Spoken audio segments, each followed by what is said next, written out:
به ونتوكل عليه ونعوذ بالله من شرور أنفسنا ومن سيئات أعمالنا من يهده الله فلا مضل له ومن يضلله فلن تجد له وليا مرشدا ونشهد أن سيدنا وسندنا ومولانا وأولانا وطبيب قلوبنا محمد الذي أرسله بالحق بشيرا ونذيرا وداعيا إلى الله بإذنه وسراجا منيرا فقد قال الله تعالى في كلامه المجيد والفرقان الحميد أعوذ بالله من الشيطان الرجيم بسم الله الرحمن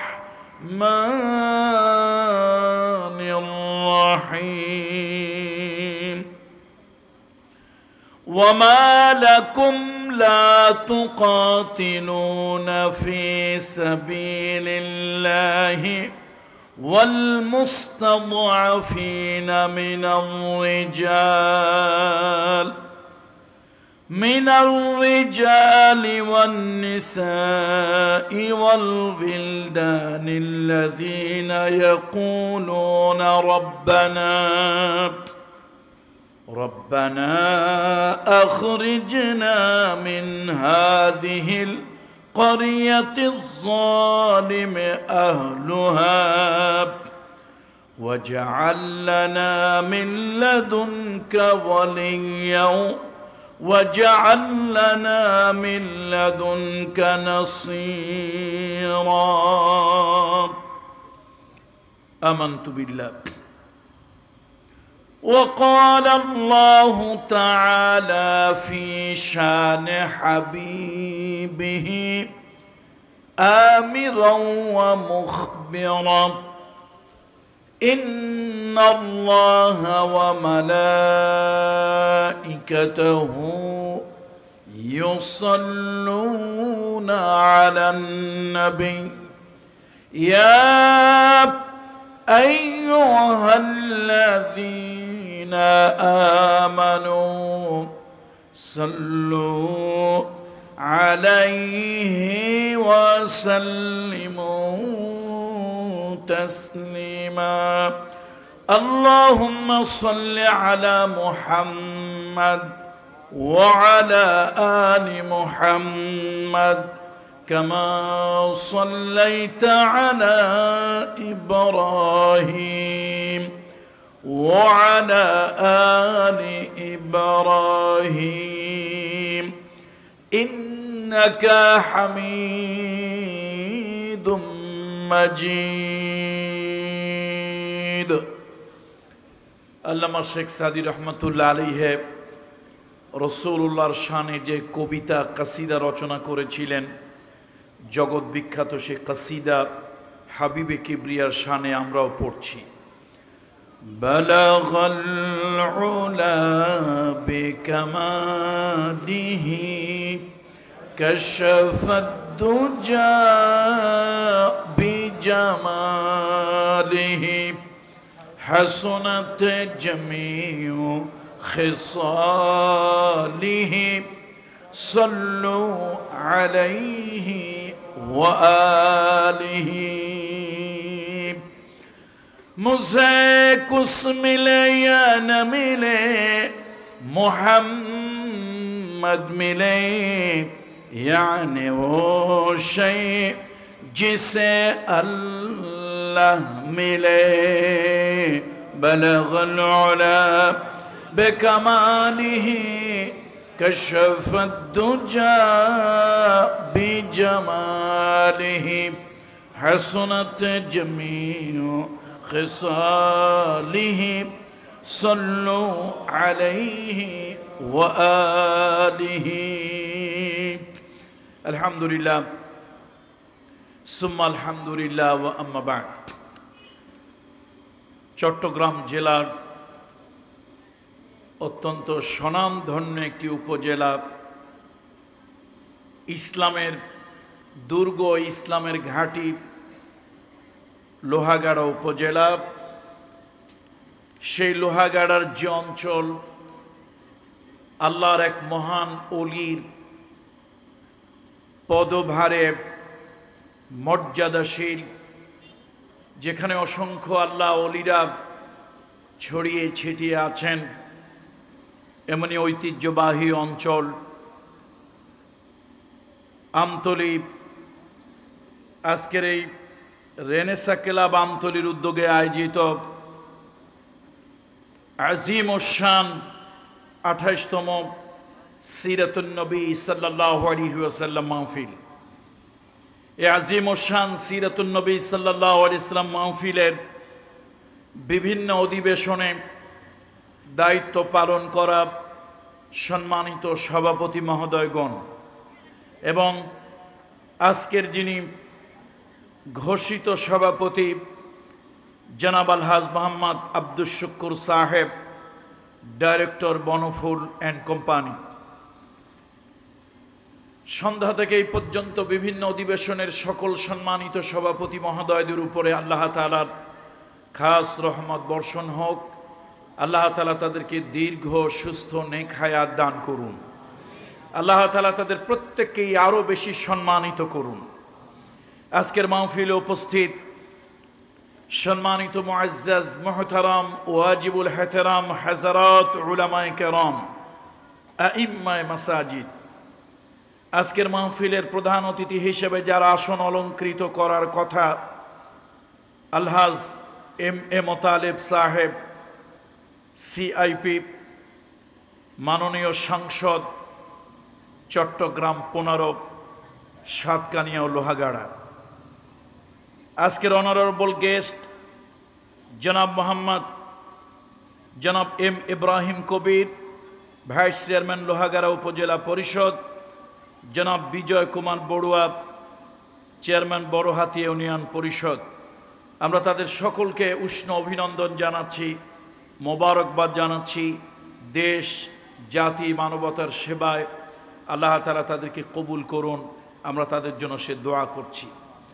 অন্যান্য সম্মানিত অতিথিবৃন্দ জনাব মৌলানা মোহাম্মদ হাফিজুল হক নিজামী, মৌলানা আবু মুসা মোহাম্মদ খালেদ জামিল, মৌলানা আব্দুল মালিক মোহাম্মদ ইবনে দিনার নাজাদ, যিনি আওলাদে সাহসাব হুজুর সুনতি ঐতিহ্যবাহী সিরাত প্রাঙ্গণ, জনাব মুস্তাক আহমদ সওদাগর, জনাব মোহাম্মদ আশরাফ উদ্দিন সহ সকল সম্মানিত অতিথিদের প্রতি আমি হৃদয় থেকে উষ্ণ অভিনন্দন জানাচ্ছি, দোয়া করছি।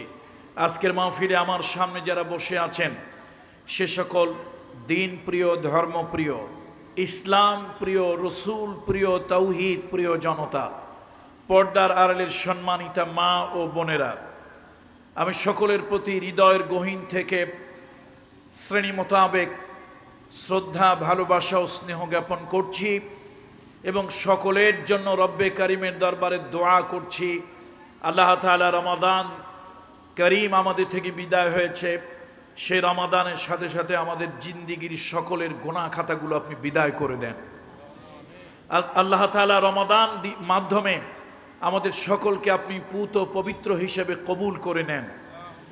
আমার পূর্বে বক্তব্য রেখেছেন আমার অত্যন্ত প্রিয় একজন বক্তা, আমি যাকে ভালোবাসি, যিনি একজন নির্লোভ মানুষ এবং প্রকৃত অর্থেই যিনি একজন ভালো মানুষ, সিলেট শাহজালাল বিজ্ঞান প্রযুক্তি বিশ্ববিদ্যালয়ের মাননীয় অধ্যাপক জনাব আমাদের প্রিয় ভাই হযরত মাওলানা অধ্যাপক ডক্টর মোহাম্মদ ফয়জুল হক সাহেব হাফিজাহুল্লাহ, তিনি রাসূলুল্লাহ সাল্লাল্লাহু আলাইহি ওয়াসাল্লামের জীবন দর্শন থেকে এবং মুসলিম মিল্লাতের জন্য নানান ধরনের কিছু উপদেশ বাণী দিয়েছে।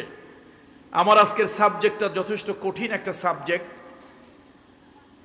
দেশে দেশে মুসলিম নির্যাতন এবং এর কারণ ও প্রতিকার, নিশ্চয় সাবজেক্ট অত্যন্ত কঠিন একটা সাবজেক্ট।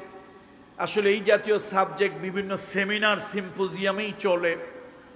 গ্রামের মধ্যে যারা সাবজেক্ট নির্ধারণ করেন তাদের একটু খেয়াল রাখা দরকার।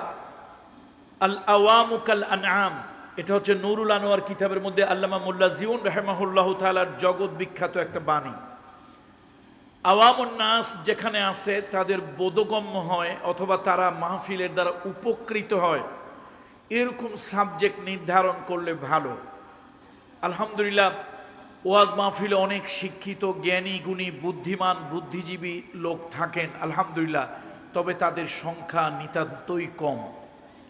আর সাধারণ আওয়ামুন নাস, সাধারণ জনগোষ্ঠী বেশি থাকেন। সমাজে ইসলামের শ্রেষ্ঠত্ব তুলে ধরা, আমি একটা দুঃখের কথা আপনাদেরকে শোনাই, এইটা আমার হৃদয়ের মধ্যে খুব লাগে। আপনাদের লাগে কিনা জানি না, আমি এটা নিয়ে মাঝে মাঝে খুব চিন্তা করি, কল্পনা করি। একাকী যখন থাকি, প্লেনে চড়তেছি, গাড়িতে চড়তেছি, আমার যখন আর কোনো কাজ নাই তখন আমার চিন্তাটাকে কাজে লাগাই। তো আমার কাছে একটা জিনিস বারবার মনে হয়, এদেশে যারা ধর্মনিরপেক্ষ মতবাদের আন্দোলন যারা করেন, জাতীয়তাবাদের আন্দোলন যারা করেন, সমাজতান্ত্রিক আন্দোলন যারা করেন, পুঁজিবাদের আন্দোলন যারা করেন, তারা সর্বোচ্চ শক্তি এবং চেষ্টা দিয়ে তারা তাদের চেষ্টা প্রচেষ্টা তারা চালান তাদের আদর্শকে মানুষের সামনে তুলে ধরার জন্য। কথাটা কি সত্য না মিথ্যা? যেমন একটা উদাহরণ দেই, আমাদের ছাত্রলীগ, যুবলীগ, আওয়ামী লীগের বন্ধুরা, তারা ধর্মনিরপেক্ষ মতবাদকে এস্টাবলিশ করার জন্য, তাদের আদর্শকে এস্টাবলিশ করার জন্য তারা জান প্রাণ দিয়ে অনেক কষ্ট ত্যাগ করে তারা তাদের আদর্শ প্রচার করে থাকেন। আবার জাতীয়তাবাদী আন্দোলন যারা করেন, আমাদের সে সকল বন্ধুরা আমাদের দেশে যারা আছেন, যেমন ছাত্রদল, যুবদল, বিএনপি, এরা কিন্তু চায় জান প্রাণ দিয়ে তারা চেষ্টা করে তাদের সে জাতীয়তাবাদের আন্দোলন, জাতীয়তাবাদের সুফল মানুষকে তারা ঘরে ঘরে পৌঁছে দেবে, এর মহত্ব শ্রেষ্ঠত্ব তারা প্রকাশ করে। আবার সমাজতান্ত্রিক আন্দোলন যারা করে, তারা সংখ্যায় যতই কম হোক তারা স্ট্রাগল করে, মামলা হামলার শিকার হয়, জেল জুলুমের শিকার হয়, তারাও চেষ্টা করে তাদের মতাদর্শ তুলে ধরার জন্য। কমিউনিজমের আন্দোলন যারা করে, তারাও খেয়ে না খেয়ে অনেক কষ্ট করে তাদের কমিউনিজমের বড়ত্ব শ্রেষ্ঠত্ব তুলে ধরতে চায়। পুঁজিবাদ আজকে গোটা পৃথিবীতে গ্রাস করার মতো একটা জিনিস, কিন্তু আমার কষ্ট লাগে দিলের মধ্যে। আমি জানি না আপনারা এই চিন্তা করেন কিনা, আমি একা থাকলেই এই চিন্তা আমার মাথার মধ্যে খালি ঘোরে, কিলবিল করে। আমি চিন্তা করি পৃথিবীর যত মতবাদ আছে, ইসলাম হলো তার মধ্যে সব থেকে যৌক্তিক, বৈজ্ঞানিক, শ্রেষ্ঠ একটা মতবাদ। তাহলে জাতীয়তাবাদের আন্দোলন যারা করেন, তারা তাদের আন্দোলনকে মানুষের কাছে সুন্দর উপস্থাপন করার চেষ্টা করেন। ধর্মনিরপেক্ষতার মতবাদ যারা বিশ্বাস করেন, তারা তাদের মতবাদকে এস্টাবলিশ করার জন্য, প্রতিষ্ঠা করার জন্য, মানুষের সামনে তুলে ধরার জন্য হাজারো চেষ্টা করেন। কিন্তু যত সমস্যা আমাদের ইসলামপন্থীদের নিয়ে, আমরা ইসলামপন্থীরা ইসলামের মতো যৌক্তিক, সায়েন্টিফিক, অথেন্টিক এরকম কোন মতাদর্শ পৃথিবীতে, আল্লাহর কসম, আল্লাহর কসম, আল্লাহর কসম, আল্লাহর জাতে পাকের কসম, এত সুন্দর যৌক্তিক, মানবিক, বৈজ্ঞানিক একটা মতবাদ পৃথিবীতে দ্বিতীয় আরেকটা নাই।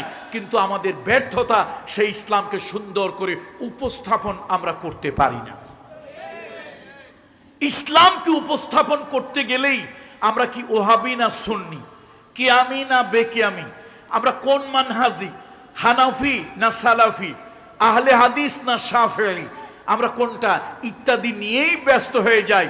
কিন্তু ইসলামকে যথাযথভাবে মানুষের সামনে যেইভাবে তুলে ধরা দরকার ছিল, আমরা সেটা করতে ব্যর্থ হই। এই জন্য আজকে পৃথিবীতে দিকে দিকে মুসলমান নির্যাতিত হচ্ছে, নিগৃহীত হচ্ছে, মুসলমান অত্যাচারিত হচ্ছে, মুসলমান মাজলুম হচ্ছে। আসুন আজকে আমার সাবজেক্টের মধ্যেই আমি থাকার চেষ্টা করি। বন্ধুরা আমার, আজকে তামাম পৃথিবীতে মুসলমানদের কান্নার আওয়াজ যেন ভেসে আসতেছে। সংখ্যার দিক থেকে মুসলমান এখন মোটেই কম নয়। বদরের প্রান্তরে মাত্র 313 জন ইতিহাস সৃষ্টি করেছিল। উহুদের মাঠে 3000 সম্মিলিত বাহিনীর বিরুদ্ধে মুহাম্মদ রাসূলুল্লাহ 1000 সেনাবাহিনী নিয়ে উহুদের মাঠে গিয়েছিলেন। সেখান থেকে মুসলমানের নামধারী, মুসলমান লেবাসধারী, মুসলমানের ভেষধারী আব্দুল্লাহ ইবনে উবাই ইবনে সুলুল 300 মুসলমান নামধারী মুনাফিক নিয়ে ভেগে গিয়েছিল।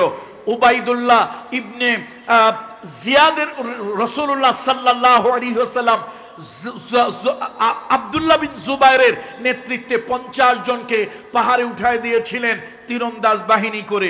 মাত্র 650 লোক নিয়ে 3000 লোকের বিরোধিতা মোকাবেলা করে রাসূলুল্লাহ প্রথম পর্যায়ে বিজয়ী হয়েছিলেন। এরপরে আহজাবের যুদ্ধ, খন্দকের যুদ্ধ, সেখানে মুসলমানেরা। তারপরে গত অক্টোবরে আল্লাহ তাআলা আমাকে নিয়েছিলেন জর্ডানে। আমি গিয়েছিলাম একটি সফরে, একটা কনফারেন্সে। সেখানে জর্ডানে নিজের চোখে যে দৃশ্য আমি দেখেছি, আমার গায়ের লোম দাঁড়িয়ে গিয়েছিল। সে তার ক্যাপিটাল, জর্ডানের ক্যাপিটাল সিটি আম্মান থেকে অ্যাপ্রক্সিমেট 125 কিলোমিটার দূরে সেই মোতা নামক প্রান্তরে গিয়েছিলাম। 1 লক্ষ রোমকদের বিরুদ্ধে মাত্র 3000 মুসলমান লড়েছিল। এবং অদূরেই রুস্তুমের নেতৃত্বে পারস্যদের 1 লক্ষ বাহিনী ছিল। 1 লক্ষ বাহিনী পর্দার আড়ালে আছে, 1 লক্ষ বাহিনী সরাসরি সামনাসামনি আছে। 3000 মুসলমান এরপরও ভয় না পেয়ে সামনের দিকে অকুত ভয় সৈনিকের মতো এগিয়ে গিয়েছিল। হযরত যায়েদ বিন হারেসা শাহাদাত বরণ করলেন, হযরত জাফর বিন আবি তালেব শাহাদাত বরণ করলেন। তাদের 2 জনের কবর মাকাম, 2 জন জীবন্ত শহীদের কবর এক জায়গায়। এরপরে আধা কিলোমিটারের একটু বেশি, 1 কিলোমিটারের একটু কম দূরে হচ্ছে জগৎ বিখ্যাত সেই মহাকবি, জগৎ বিখ্যাত চারণ কবি, জগৎ বিখ্যাত পল্লী কবি সুদর্শন যুবক, টকবগে তরুণ যুবক আব্দুল্লাহ বিন রাওয়াহা, যিনি যুদ্ধের ময়দানে নেমেও মৃত্যুকে সামনে জেনেও তার আগে 2 জন সাহাবী শাহাদাতের পেয়ালা পান করেছে। সামনে 1 লক্ষ কাফের, প্রশিক্ষণপ্রাপ্ত বিশ্বের সুপার পাওয়ার 1 লক্ষ কাফের সামনে জানার পরেও ময়দানে নেমে তিনি নির্ভয়ে কবিতা আবৃত্তি করতেছে। আব্দুল্লাহ বিন রাওয়াহার কবরের কাছে গিয়ে যখন দাঁড়িয়েছি, একবার গিয়ে সালাম দিয়েছি, আমার হৃদয়টা কেঁপে উঠতেছে। আমি বিদায় নিয়েছি, মনটা মানে না, গাড়ি থেকে আবার নেমে গিয়েছি, আবার কবরের কাছে গিয়ে দাঁড়িয়েছি, তারপরে আবার এসেছি, মনটা মানে না, গাড়ি থেকে আবার নেমে গিয়েছি, আবার সেই শহীদের, সেই জীবন্ত সেই শহীদের কবরের কাছে গিয়ে আবার দাঁড়িয়েছি, মনটা মানে না, হৃদয়টা এই কবরবাসীকে ছেড়ে যেতে মন চায় না। তুমি তো সেই মহামানব, তুমি তো সেই মর্দ মুজাহিদ, তুমি তো সেই যুবক, তুমি তো মুসলমানদের জন্য সেই অনুকরণযোগ্য আদর্শ, যিনি মৃত্যুকে সামনে জেনেও নির্ভয়ে কবিতা আবৃত্তি করেছিলে। তুমি তো সেই মহাপুরুষ, যিনি সুদর্শন স্ত্রীকে ঘরে কোরআন পড়া অবস্থায় রেখে জর্ডানে তুমি শাহাদাতের পেয়ালা পান করার জন্য চলে এসেছিলে। বন্ধুরা আমার, পৃথিবীতে আমরা কোনোদিন সেনাবাহিনীর জোরে বলিয়ান হই নাই, পৃথিবীতে কোনোদিন আমরা অস্ত্রের বলে বলিয়ান হই নাই, পৃথিবীতে কোনোদিন কোনো ভূখণ্ড আমাদেরকে বিজয় এনে দেয় নাই। তাই যদি হতো, সাদ বিন আবি ওয়াক্কাসের নেতৃত্বে আফ্রিকার ভূখণ্ডে মুসলমানেরা যখন গিয়েছিল, আফ্রিকার ভূখণ্ডে যখন মুসলমানরা গিয়েছিল, খরস্রোতা নদী পার হয়ে গিয়েছিল, আফ্রিকার জঙ্গলের কাছে তিনি ভাষণ দিয়েছিলেন, ইয়া আইয়ুহাল হাশারাতু ওয়াসসিবাউ নাহনু আসহাবু রাসূলুল্লাহ সাল্লাল্লাহু আলাইহি ওয়াসাল্লাম। এই জঙ্গলের হিংস্র প্রাণীরা, আফ্রিকার জঙ্গলের হিংস্র প্রাণীরা, আমরা মুহাম্মদ রাসূলুল্লাহ সাল্লাল্লাহু আলাইহি ওয়াসাল্লামের উম্মত, তার সাহাবী, আমরা দ্বীনের দাওয়াত নিয়ে এখানে এসেছি। বন্ধুরা আমার, কোন হিংস্র প্রাণীকে ভয় পায় নাই, খরস্রোতা নদীকে ভয় পায় নাই, বিশাল বড় উঁচু পাহাড়কে ভয় পায় নাই। তাই যদি হতো মোহাম্মদ বিন কাসিম মাত্র 17 বছরের একটা বালক, তিনি যখন সিন্ধু বিজয় করেন দেবিউল বন্দরের কাছে এসে মোহাম্মদ বিন কাসিম হুকুম দিলেন তোমরা জাহাজটাকে ডুবিয়ে দাও। কেন? বলে যদি এই জাহাজ থাকে তোমাদের মনের মধ্যে একটা ভয় থাকবে, আমরা তারা খেয়ে জাহাজে উঠবো, জাহাজ নিয়ে পালিয়ে যাব। আমরা মুসলমান ময়দানে যদি বিজয়ী হয়ে যাই, জীবিত থাকি, তাহলে আমরা গাজীর মর্যাদা লাভ করব। আর ময়দানে লড়াই করতে করতে যদি শহীদ হয়ে যাই, তাহলে আল্লাহর জান্নাতের টিকিট নিয়ে আমরা বিজয় হব। সুতরাং মরলে শহীদ, বাঁচলে গাজী, আমাদের কোনো ভয় নাই। এই পিছু টান থাকা যাবে না, জাহাজ ডুবিয়ে দাও। জাহাজ ডুবিয়ে দিয়ে 17 বছরের বালক মোহাম্মদ বিন কাসেমের নেতৃত্বে যে যুদ্ধ হয়েছিল, পৃথিবী সাক্ষ্য দেবে সেই যুদ্ধে মুসলমানরা বিজয়ী হয়েছিল। তাহলে ভৌগোলিক অবস্থান, সেনাবাহিনী, অস্ত্র, পাহাড় পর্বত, নদী নালা, জঙ্গলের হিংস্র প্রাণী কোনোদিনে মুসলমান জাতির জন্য বাধা হয় নাই। কত ঠিক কিনা বলুন? কোনোদিন মুসলমান জাতির বিজয়কে ছিনিয়ে নিতে পারে নাই। আজকে দিকে দিকে, পর্বতে প্রান্তরে মুসলমানের নির্যাতন। একটু কানটা ভালো করে পাতেন তো, একটু ভালো করে কানটা পাতেন, হৃদয়ের কানটা একটু খাড়া করেন, সজাগ করেন, দিলের চক্ষুটা একটু খুলে দেন, দেখবেন বাতাসের মধ্যে মজলুম মুসলমানদের চিৎকারের আওয়াজ শোনা যাচ্ছে। ও মুসলমান, ও মুসলমান, তুমি ঘুমাচ্ছ আর তোমার নির্যাতিত মুসলমানের কান্নার আওয়াজ। সুতরাং আজকে যে সাবজেক্ট আমাকে দেওয়া হয়েছে, অত্যন্ত কঠিন একটি বিষয়। আজকে দিকে দিকে, পর্বতে প্রান্তরে মুসলমান নির্যাতিত হচ্ছে। কোথায় হচ্ছে না মুসলমান নির্যাতিত? আজকে মানবতার যারা ফেরিওয়ালা, তারা সব থেকে বড় জালিম। কত ঠিক কিনা বলুন? এরা মুসলমানদের উপরে নির্যাতন করতেছে। আজকে যদি মুসলমানদের করুণ নির্যাতনের কথা বলি, সর্বপ্রথম আপনার আমার চোখের সামনে ভেসে উঠতেছে ফিলিস্তিন। মধ্যপ্রাচ্যের এই মানুষগুলোরে আল্লাহ মাফ করুন, যেই জমিন খুঁজলে, যেই জমিন ভালো করে খুঁজলে এখনো হাজার হাজার আম্বিয়া আলাইহিমুস সালাম এবং সাহাবীদের জীবন্ত লাশ পাওয়া যাবে। যে জমিন খুঁজলে আজকে সেই মধ্যপ্রাচ্যের জমিনে যারা আছে, ইল্লা মাশাআল্লাহ 2-4টা সারা সব জালিম, ফাসিক, বেঈমান, মুনাফিক, ক্ষমতালোভী, স্বার্থপরে ভরে গিয়েছে। জোরে বলেন ঠিক কিনা? ওরা নামে মুসলমান, ওদের স্বভাব, ওদের চরিত্র, ওদের আমল, ওদের আখলাক ইহুদি, খ্রিস্টান, নাজাসি, মজ্জুসি থেকেও খারাপ হয়ে গিয়েছে। আজকে মধ্যপ্রাচ্যের মুসলমানরা করে কি? ফিলিস্তিনি মার খাচ্ছে যেই ইসরায়েলের হাতে, সেই ইসরায়েলের বড় বন্ধু হচ্ছে আরব আমিরাত, সে ইসরায়েলের বন্ধু হয় কুয়েত, সেই ইসরায়েলের বন্ধু হয় কাতার, সেই ইসরায়েলের বন্ধু হয় সৌদি আরব। ওরা যখন যেদিকে বৃষ্টি দেখে তখন সেই দিকে ছাতা ধরে। নির্যাতিত মুসলমানদের কথা, নিগৃহীত মুসলমানদের কান্নার আওয়াজ কোন জায়গায় পাওয়া যায় নাই বলেন তো? রাশিয়া তার নিজের স্বার্থে বসনিয়া, চেচনিয়া ইত্যাদিতে যে নরহত্যা চালিয়েছে, যেই জাহান্নাম সে বানিয়েছিল তার নিজের স্বার্থে। আপনারা জানেন, আপনারা আমরা আর কেমন মুসলমান ভাই? আপনি আর আমি কেমন মুসলমান? আপনার থেকে আমার থেকে ইমানে অনেক শক্ত ছিল তাশখান্দ, সমরখান্দ, বুখারার মুসলমানেরা। সে তাশখান্দ, সমরখান্দ, বুখারার মুসলমানেরা কি অবস্থা, কি করুণ পরিণতি! বিশাল বড় বড় মাদ্রাসা পড়ে আছে, বিশাল বড় বড় মসজিদ পড়ে আছে। 200-300 বছর পার হয়ে গেছে, এখন পর্যন্ত সে মসজিদের তালা খোলার সাহস কারো হয় না, সে মাদ্রাসায় দর্স দেওয়ার সাহস কারো হয় না। অনেক মসজিদকে তারা নাট্যশালা বানিয়েছে, ক্লাব বানিয়েছে। লেনিন সমাজতন্ত্রের দাওয়াত নিয়ে আসলো। সেই লেনিন ইসলামকে ধুয়ে মুছে সাফ করার জন্য হেন কোনো অপতৎপরতা নাই যা লেনিন চালায় নাই। আপনারা আমার পার্শ্ববর্তী দেশ কাশ্মীর, কাশ্মীরে আমি নিজে গিয়েছি, 10 দিনের সফরে গিয়েছিলাম কাশ্মীরে। আমার উদ্দেশ্য হলো একটু কাশ্মীরের বাস্তব অবস্থা আমি একটু দেখব। আল্লাহ 6 দিন থাকার পরে 7 দিনের দিন আমি সিদ্ধান্ত নিলাম কোনো অবস্থাতেই আর এখানে থাকবো না, কোনোভাবেই আর এখানে থাকবো না, এখান থেকে চলে যাব। তার কারণ হলো পাখি খাঁচায় বন্দি থাকে, সে পাখির প্রতিও সদাচরণ করা হয়। মানুষ জেলখানায় থাকে, জেলের মানুষগুলো জেলের মধ্যে কিছু স্বাধীনতা পায়, কিন্তু ভারতের জালিম, ভারতের উগ্র, ভারতের মৌলবাদী হিন্দু, এই ভারতের সাম্প্রদায়িক শক্তি তারা কাশ্মীরটাকে জাহান্নামের থেকেও অধিক পরিমাণে খারাপ বানিয়ে রেখেছে। পাখি খাঁচায় যত কষ্টে আছে, আমার নিজের দেখা, আমার নিজের চোখে আমি ঘুরে ঘুরে যা দেখেছি কাশ্মীরে, আমার কলিজায় মানে নাই।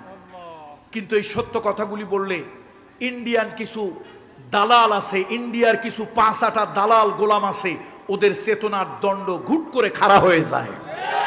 মুসলমানদের জন্য ওদের কলিজা কান্দে না, কিন্তু যারা ওদেরকে ক্ষমতায় রাখে, যারা ওদেরকে আস্কারা দেয়, যারা ওদেরকে আশ্রয় প্রস্তাব দেয়, এই চেতনার যারা সন্তানগুলি সব সময় ওদের পাচাটা দালালি গোলামি করে নির্যাতিত মুসলমানের পক্ষে এই জালিমগুলি একটা কথাও বলে না। বন্ধুরা আমার, সুতরাং দিকে দিকে আজকে মুসলমানদের কথা বলি। আমার পার্শ্ববর্তী দেশ বার্মার রাখাইন প্রদেশ, সেখানে মুসলিম কমিউনিটি কিভাবে হলো, সামান্য লেখাপড়া আমি যা করেছি, মুসলিম কমিউনিটি কিভাবে হলো, মূলত ব্রিটিশরা তাদের কলোনি বানিয়েছিল। এই সাউথ এশিয়া, জুনুব এশিয়াকে তাদের কমিউনিটি, তাদের কলোনি বানিয়েছিল ব্রিটিশরা। সেই ব্রিটিশরা তাদের প্রয়োজনে, ব্রিটিশরা তাদের স্বার্থে তারা ভারত, পাকিস্তান, বাংলাদেশ এই অঞ্চল থেকে মুসলমানদেরকে তারা বার্মায় নিয়ে যায়। কারা নেয় ভাই, কারা নেয়? কারা? ব্রিটিশরা। ব্রিটিশের অধীনে ছিল, বিশাল একটা কলোনি ছিল ব্রিটিশদের অধীনে। সেখানে মুসলমানরা বিভিন্ন চাকরি নকরি, বিভিন্ন কিছুতে একটা ভালো অবস্থানে মুসলমানরা ছিল। কিন্তু দুর্ভাগ্য এই মুসলমানদের উপরে নানান সময় নানান নির্যাতন এসেছে। সর্বশেষ গত 70-75 বছরের ইতিহাস যদি আমরা খুঁজি, তাহলে মুসলমানদেরকে শিক্ষা, সংস্কৃতি, সভ্যতা ইত্যাদির আলো থেকে মুসলমানদেরকে বঞ্চিত রাখা হয়েছে। এবং আমার রাখাইন প্রদেশের মুসলমানদের উপরে যে নির্যাতন, সামরিক জান্তা এবং বৌদ্ধ ধর্মের লোকেরা যে নির্যাতন করেছে, একটা পশু আর একটা পশুর উপরে অত নির্দয় নিষ্ঠুর নির্যাতন করে না। ঠিক কিনা বলুন বন্ধুরা আমার? এই জন্য আসুন, দিকে দিকে আজকে মুসলমানেরা নির্যাতিত, নিগৃহীত। আল্লাহ নবী বলেছেন, আল্লাহ রাসূল সাল্লাল্লাহু আলাইহি ওয়াসাল্লাম বলেছেন, মুহাম্মদুর রাসূলুল্লাহ সাল্লাল্লাহু আলাইহি ওয়াসাল্লাম বলেন, আন আলী ইবনে আবি তালিব রাদিয়াল্লাহু তাআলা আনহু قال قال رسول الله সাল্লাল্লাহু আলাইহি ওয়াসাল্লাম, আল্লাহ নবী সাল্লাল্লাহু আলাইহি ওয়াসাল্লাম বলেছেন, ইউশিকু আন ইয়াতি আলান নাসি জামানুন লা ইয়াবকা মিনাল ইসলাম ইল্লা ইসমুহু ওয়া লা ইয়াবকা মিনাল কুরআনি ইল্লা রাসমুহু মাসাজিদুহুম আমিরাতুন ওয়া হিয়া খারাবুম মিনাল হুদা। সাইয়্যিদুনা আলী রাদিয়াল্লাহু তাআলা হাদিস বর্ণিত, আল্লাহ রাসূল বলেছেন, অচিরে একটা জামানা আসবে, একটা ভয়াবহ সময় আসবে, যেই জামানায় ইসলামের শুধুমাত্র নাম ছাড়া আর কিছুই থাকবে না। নাম হলো নানান ইসলাম। নুরুল ইসলাম, শফিকুল ইসলাম, কামরুল ইসলাম, শুধু নামের ভিতরে ইসলাম, শুধু একটা নাম থাকবে। প্রকৃত ইসলামের যে স্পিরিট, ইসলামের যে শক্তি, ওই শক্তি থাকবে না। আর কোরআন শুধু নামে থাকবে। এই কোরআন কাজের কোনো কোরআন মুসলমানের কাছে হবে না। আজকে মুসলমান এই কোরআনরে তাবিজের কিতাব বানিয়েছে, মুসলমান এই কিতাবকে খতমের কিতাব বানিয়েছে।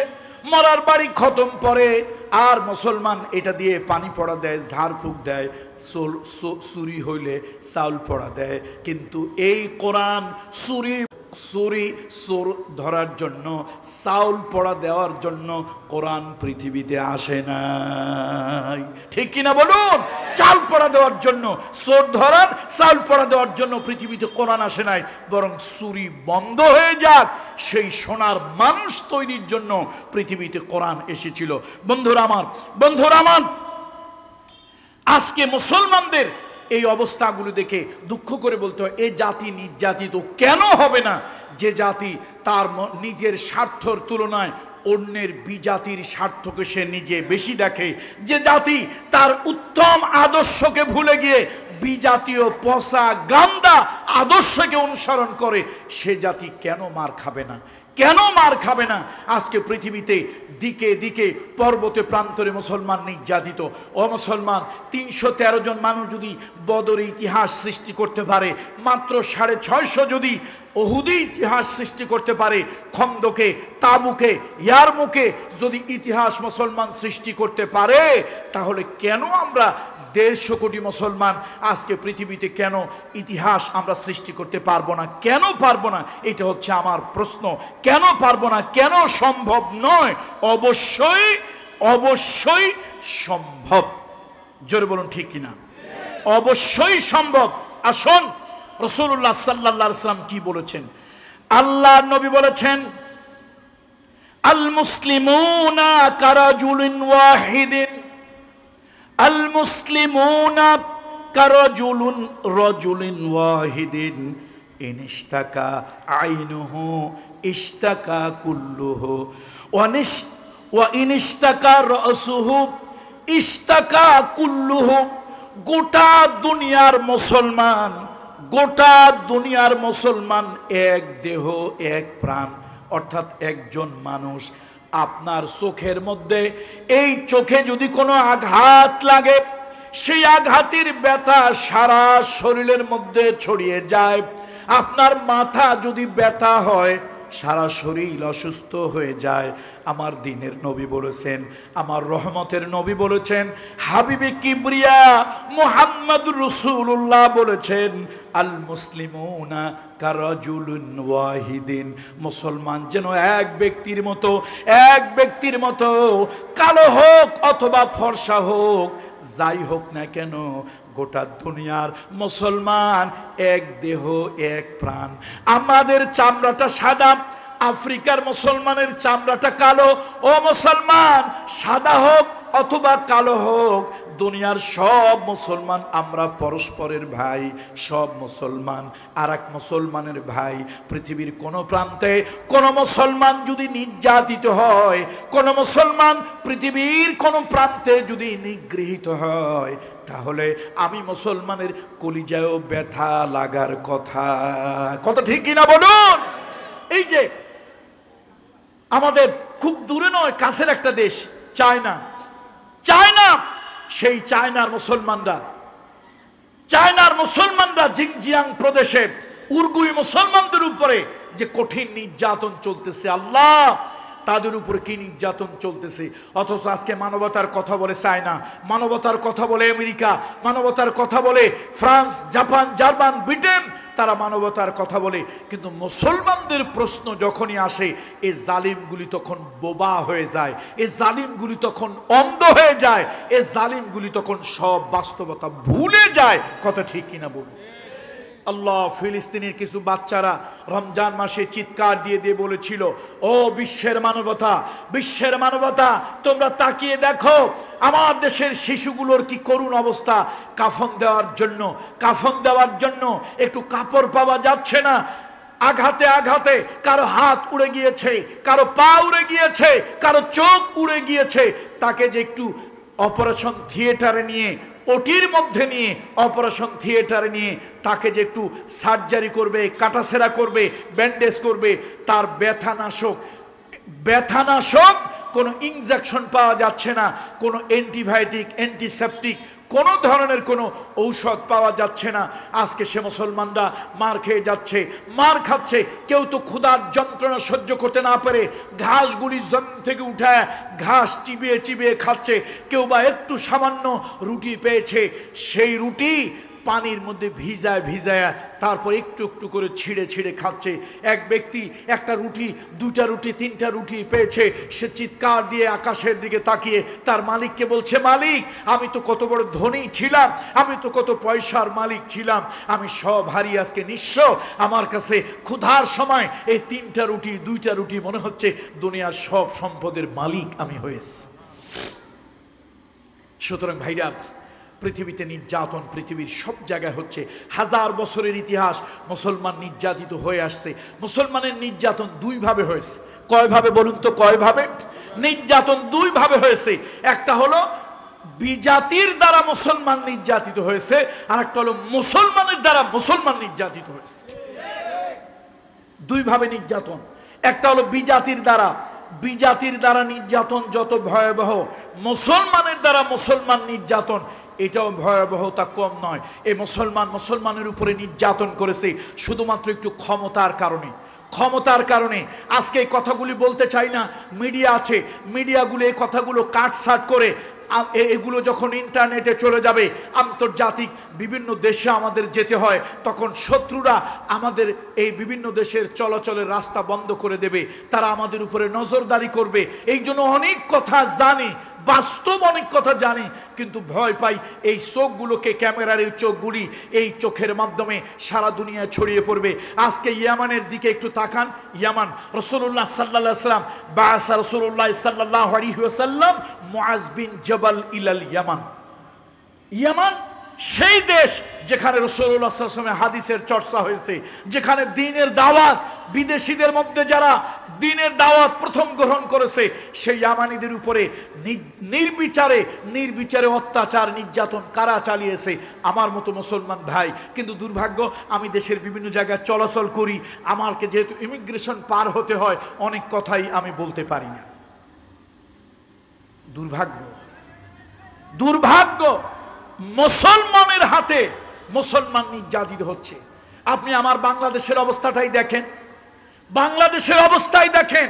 ক্ষমতার মসনদকে পাকাপোক্ত করার জন্য, পাশের একটা দেশকে খুশি করার জন্য এই মুসলমান আর এক মুসলমানকে তার নাম পরিবর্তন করেছে, তার সার্টিফিকেট পরিবর্তন করার চেষ্টা করেছে। শুধু তাই নয়, মিথ্যা সাক্ষী আদালতের সামনে, আদালতে তার বিরুদ্ধে দাঁড় করিয়েছে, ফাঁসির রশি তার গলায় চড়িয়ে দিয়েছে। শুধুমাত্র নিজের ক্ষমতার মসনদকে একটু দীর্ঘায়িত করার জন্য। মুসলমান, বিরোধিতা আপনার সাথে আমার থাকতেই পারে, ভিন্ন মত আপনার সাথে আমার হতেই পারে, তাই বলে জীবন্ত মানুষগুলোকে শুধু ক্ষমতার মসনদ ধরে রাখার জন্য, রাজনৈতিক প্রতিহিংসার জন্য আপনি মুসলমানকে পাখির মতো হত্যা করবেন, পাখির মতো গুম করবেন, খুন করবেন। এটা তো মানুষের কাজ না। জঙ্গলের হিংস্র পশু বর্বর হায়নারাও এত নিকৃষ্ট হয় না। ক্ষমতার লোভে মুসলমান নামধারী কিছু কুলাঙ্গার যত অন্ধ হয়ে যায়। 2 দিনের একটু এমপির শেয়ার পেয়ে, 2 দিনের একটু মন্ত্রীর শেয়ার পেয়ে, 2 দিনের একটু প্রেসিডেন্টের শেয়ার পেয়ে কিছু মুসলমান নামধারী মানুষ এত অসভ্য, এত ইতর, এত বর্বরের মতো আচরণ করে। আর একটা মুসলমানের উপরে মনে হয় অমুসলিমরাও কোনো মানুষের উপরে এত নিষ্ঠুর নির্যাতন করতে পারে না। তাহলে আমাকে এত কঠিন সাবজেক্ট দেওয়ার কি দরকার ছিল ভাই? কি দরকার ছিল? হক কথা বললে, ওই যে আমাদের দেশে একটা আঞ্চলিক কথা আছে, কইলে মায় মার খায়, না কইলে বাপে হারাম খায়। হক কথা বলতে গেলে আজকে অনেকের গায়ের মধ্যে এসে ফসকা পড়ে যাবে। মুসলমান, তবে একটা দুঃখের কথা বলে রাখি আপনাদেরকে, একটা দুঃখের কথা বলে রাখি, সেটা হলো অমুসলিমের হাতে যত মুসলমান নির্যাতিত নিহত হয়েছে, মুসলমান নামধারী কিছু কুলাঙ্গার, মুসলমান নামধারী কিছু মুনাফিকদের হাতে এর থেকে কোনো অংশে মুসলমান কম মারা যায় নাই। মুসলমান নির্যাতিত মুসলমানদের উপরই হয়েছে। মুসলমানদের আজকে আপনি সিরিয়ার অবস্থাটা দেখেন, সিরিয়ার নাম শোনেন নাই? সিরিয়ার উপরে আক্রমণ কারা করতেছে? এই মুসলমানকে ঢাল হিসাবে ব্যবহার করে মুসলমানের ছত্র ছায়া থেকে মুসলমানদেরকে মারা হচ্ছে। দুর্ভাগ্য, দুর্ভাগ্য। মুসলমান মুসলমানকে মারতেছে, অথচ আমরা বুঝতে পারতেছি না। ওই যে ছোটবেলায় একটা গল্প শুনছিলাম, ছোটবেলায় গল্প শুনছিলাম, তিনজনে মিলে একজনের ক্ষেতের আখ খেতে গিয়েছে। আখ না কুশাল, চিটাগংয়ে কি বলে কুশাল। এই কুশাল খাওয়ার জন্য গেছে। কুশালের লোকটা বড় চালাক, ক্ষেতের মালিক। সে চিন্তা করলো ওই তিনটারই সাইজ করব, তিনজনেরই সাইজ করব। এখন একা তো আর তিনজনের সাথে পারবে না। সে একটা চালাকি করলো, দুইজনে ডেকে নিল। দুইজনে ডেকে নিয়ে বলল, শোন, তোরা দুইজন আমার স্বজাতি, ও হলো বিজাতি। আচ্ছা, তোরা আমার জমিন থেকে আখ দুইখান খাইছিস, খা, অসুবিধা নাই, লাগলে আরো 5 খান কেটে বাড়ি নিয়ে যা, তাও সমস্যা নাই। তোরা আমার স্বজাতি, কিন্তু বিজাতি আমারই জমিনে খেতে এসে ক্ষেত নাপাক করলো, আমার খেতে হাত দিল। কারণটা কি? তোরা কেন? কয় আমরা একসাথে আসছিলাম তাই। বলে যাই হোক, আমার কিন্তু মেজাজটা রক্ত মাথায় উঠে গেছে, আমি ওটারে সাইজ করব। তোরা দুইজন চুপ কর, আখ খাইছিস আরো খা, লাগলে 2 খান কেটে বাড়ি নিয়ে যা, কিন্তু খবরদার আমি যা করি কোনো বাদ প্রতিবাদ তোরা করিস না। সে কি করলো? লাঠি একটা নিয়ে ধামাধাম পিটান শুরু করলো একজনকে।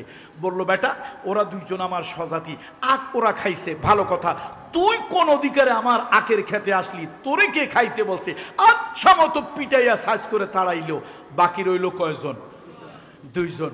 এবার দুইজনের থেকে একজনের কানের কাছে নিয়ে কয়, ভাই শোন, তুই আমার বাড়ির পাশে, ঘরের পাশে ঘর, তুই আমার প্রতিবেশী, আরে তোর উপর আমার হক আছে, আমার উপরে তোর হক আছে।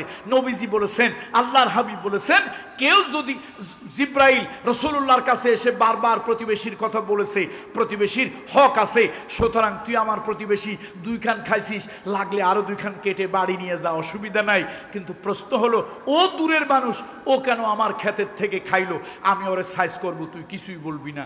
ও চিন্তা করলো, আমারে তো 2 খান খাইতেও বলছে, আরো 2 খান বাড়ি নিয়ে যেতেও বলেছে, অসুবিধা নাই, ওরে যা ইচ্ছা তাই করুক, আমার তো সমস্যা নাই।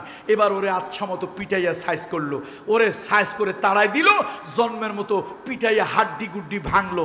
এরপরে সে চলে গেল। বাকি রইল কয়জন? কয় যে, শোন বেটা, তুই প্রতিবেশী আসিস না, আমার বাপ আসিস, তাতে আমার অসুবিধা কি? আরে তুই যদি আমার বাপও হইস, ভাইও হইস, তো আমার কষ্টের আখের খেত তুই আমারে বলে খাবি, না বলে আমার জিনিস ধরলি কেন? লাগে তোরে 2 খান খাইছিস, আরো 5 খান দিতাম। কিন্তু প্রশ্ন হলো, এই না বলে নেওয়া, না বলে খাওয়ার স্বভাবটা তুই পাইলি কই? এ বলেই শুরু করছে বিসমিল্লাহ বলে পিটান। আজও পিটান, কালো পিটান, সোজা ধাপাস ধাপাস পিটানো শুরু করলো। মানুষ কয়জন? 3 জন। মানুষ কয়জন? পিটাইলো কয়জন রে? আজকে পৃথিবীতে মুসলমান আমরা একেবারে কম না। আর শক্তির দিক থেকে, খনিজ সম্পদ, অর্থবৃত্ত সম্পদের দিক থেকে একেবারে পৃথিবীতে আমরা ফেলনা না, উল্লেখযোগ্য। কিন্তু দুর্ভাগ্য আজকে বুদ্ধিমত্তার কাছে, শক্তির কাছে, শিক্ষার কাছে, সততার কাছে, আমরা বেজাতির কাছে আমরা শুধু মার খাচ্ছি, শুধু মার খেয়ে যাচ্ছি। কত ঠিক কিনা বলুন? দুর্ভাগ্য। মুসলমান ফিলিস্তিনের মুসলমানদের কাছে এসেছিল, মধ্যপ্রাচ্যে এসে বাসা গেড়েছিল ইহুদিরা। সেই ইহুদিদের ফিলিস্তিনের মুসলমানদের একটু দোষ আছে। আমি গত অক্টোবরে ফিলিস্তিনের বর্ডারে গিয়েছিলাম, একদম কাছে গিয়েছিলাম। যাওয়ার পরে ওখানে আমাদের গাইড যে ছিল, সে বলল, খবরদার ক্যামেরা দিয়ে কোনো ছবি তুলবেন না, ক্যামেরা দিয়ে কোনো ছবি তুলবেন না, কোনো অস্বাভাবিক আচরণ করবেন না, তাহলে আল্লাহ না করুন আমাদের উপরে কোনো আঘাত আক্রমণ আসতে পারে। প্রত্যেকটা সেকেন্ড এবং প্রত্যেকটা ইঞ্চি তারা বিশেষভাবে নজরদারি করতেছে, কাছাকাছি। তো আমি জিজ্ঞেস করলাম, মুসলমানদের পেটির ভিতরে বিশাল এই শহরটা কিভাবে হলো? তিনি দুঃখ করে বললেন, তিনি জর্ডানি, কিন্তু লেখাপড়া করেছেন আমেরিকায়। ভদ্রলোক খুব ভালো ফ্লুয়েন্টলি ইংরেজি বলতে পারে, আরবি বলতে পারে, যেহেতু জর্ডান তার মাদার ল্যাঙ্গুয়েজ। তো এরপর সে দুঃখের কথা বলা শুরু করলো। কয়, হুজুর শোনেন ভাই, এই মুসলমানরা যে মায়ের খায় একেবারে স্বাদে খায় না, এই মুসলমানেরা এই ইহুদিদের থেকে স্বার্থ নেওয়ার জন্য তারা তাদের মেয়ে বিয়ে দিয়েছে, তাদের সাথে আত্মীয়তা করেছে, তাদেরকে জমি ভাড়া দিয়েছে, বেশি টাকায় লোভে তাদের কাছে অনেক কিছু, তাদের সাথে অনেক কিছু লেনদেন আদান প্রদান করেছে। আজকে তার কুফল তারা ভোগ করতেছে। বিশাল এই অঞ্চলটা থেকে মুসলমানদেরকে তাড়িয়ে দিয়ে তাদের ঘর দরজা, বিল্ডিং, অট্টালিকা, হোটেল যা কিছু ছিল সব ইহুদিরা দখল করে নিয়ে ফেলেছে। ও মুসলমান, শত্রু আসে না, শত্রু আমরা ডেকে আনি। কথা ঠিক কিনা বলুন? নির্যাতন আমরা ডেকে আনি। আমরা আমাদের ভাগ্য আমরা নিজেরা নষ্ট করেছি। আমরা আল্লাহকে দোষ দিয়ে লাভ নাই, আল্লাহ তাআলাকে দোষ দিয়ে লাভ নাই। আল্লাহ তাআলা কোরআন কারিমে বলেছেন, আল্লাহ কোনো জাতির ভাগ্য ততক্ষণ পরিবর্তন করেন না যতক্ষণ নিজেরা নিজেদের ভাগ্য পরিবর্তন না করে। নিজেরা যতক্ষণ পর্যন্ত নিজেদের ভাগ্য পরিবর্তন না করে আল্লাহ তাআলা ততক্ষণ পর্যন্ত কোনো জাতির ভাগ্য পরিবর্তন করে দেয় না। এই যে আমাদের বাংলাদেশ, আমরা কি এক মুসলমান আর এক মুসলমানকে কম মারতেছি? এই বাংলাদেশে আলেম ওলামারা নির্যাতিত কারাগারে, আলেম ওলামারা নির্যাতিত হয়, কারাভোগ করে, ফাঁসির রশি গলায় লাগে। আপনার চেতনাই হয় না। আপনি দলের কারণে, আপনি পার্টির কারণে, আপনি ক্ষমতার কারণে এত অন্ধ হয়ে গিয়েছেন। কিছু মুসলমান তো এমন হয়েছে, সামান্যতম মনুষ্যত্ব নাই, তার বাড়ির আশপাশের লোকগুলোকে, তার পরিচিত মানুষগুলোকে মামলার পরে মামলা দিয়া, হামলার পরে হামলা দিয়া, এমন অনেক মুসলমান আছে শুধু প্রতিহিংসার কারণে তার ভাইকে 6 মাস, 5 মাস, 1 বছর, 2 বছর বাচ্চাটা কোলে নিতে দেয় না। এক লোক আমার কেঁদে কেঁদে বলতেছে, হুজুর একটা সন্তান আল্লাহ দিয়েছে, ওই যে ঘর থেকে বের হয়েছি, নিজের সন্তানটারে একটু কোলে নিয়ে আদর করতে পারি না। অন্যের সন্তানকে বাবা চুমা দেয়, আমার কলিজাটা ফেটে যায়, আমার কলিজাটা চৌচির হয়ে যায়। আমার সন্তানটারে আমি বুকে নিয়ে একটু চুমা দিতে পারি না। আমার তো কোনো অপরাধ নাই, অপরাধ হলো আমি রাজনৈতিক প্রতিহিংসার শিকার। বলেন এই ইতিহাস বাংলাদেশে আছে কি নাই? সুতরাং আজকে তো এই অবস্থা। এ জাতির অভিভাবক দরকার, এ জাতির অভিভাবক দরকার। আজ যদি শাহ আব্দুল জব্বার রাহিমাহুল্লাহু তাআলা নব্বরাল্লাহু মারকাদাহু ওয়া জাআলাল জান্নাতা মাসওয়াহু, আল্লাহর এই ওলি যদি বেঁচে থাকতেন, এ জাতির অভিভাবকের ভূমিকা নিতেন। আজকে যদি বাইতুল মুকাররম মসজিদের খতিব ওবায়দুল হক যদি বেঁচে থাকতেন, এ জাতির অভিভাবকের ভূমিকা নিতেন। কিছু অভিভাবক ছিল, সে অভিভাবক হারিয়ে আজকে আমরা অভিভাবক হারা। কেউ মার খায়, আরেকজনের তাকায় তাকায় দেখে, কেউ নির্যাতিত হয়, আরেকজনের তলে তলে হাসে। কিন্তু এ জাতিকে উদ্ধার করার জন্য বড় একটা বুক নিয়ে এগিয়ে যেতে হবে, এরকম দরদি মানুষ খুঁজে পাওয়া যাচ্ছে না। এটা দুঃখের কথা। এই জন্য আসুন, নির্যাতনের কথা কি বলবো ভাই, ইতিহাস।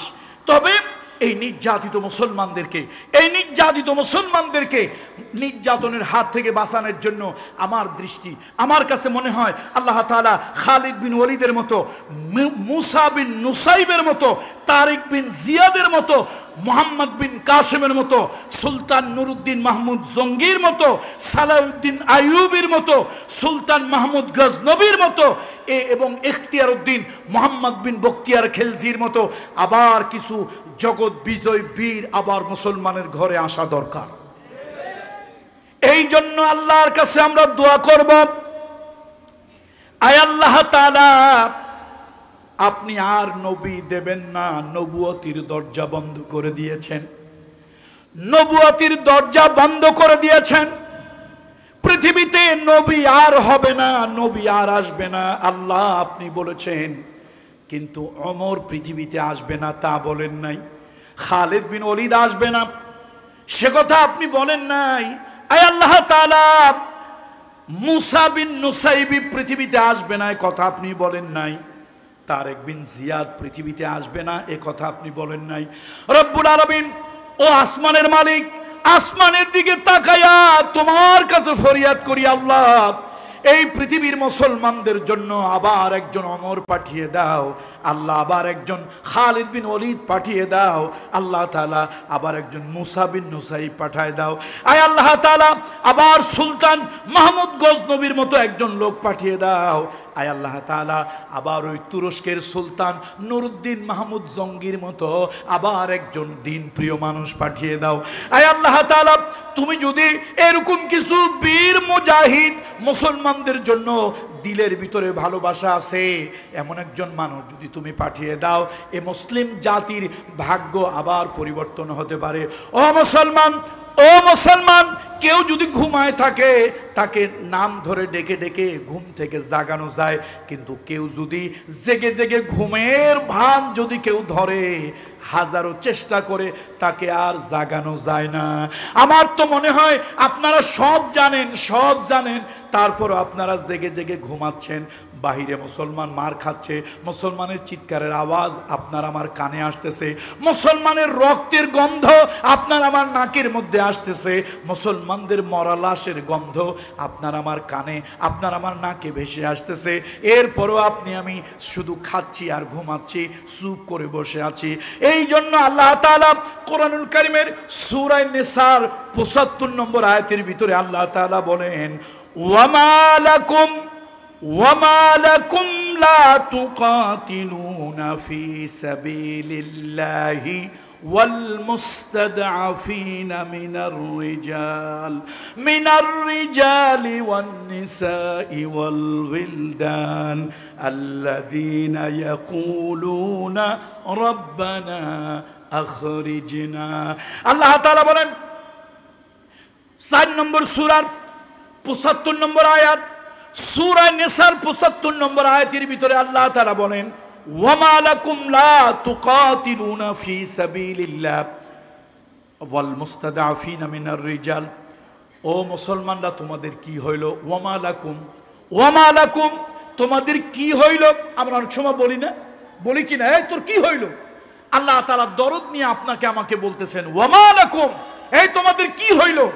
লা তুকাতিলুন, তোমরা কেন সংগ্রাম করো না, কেন যুদ্ধ করো না, কেন প্রতিবাদ করো না, কেন প্রতিরোধ করো না, কেন করো না? ওমা লাকুম, তোমাদের কি হয়েছে?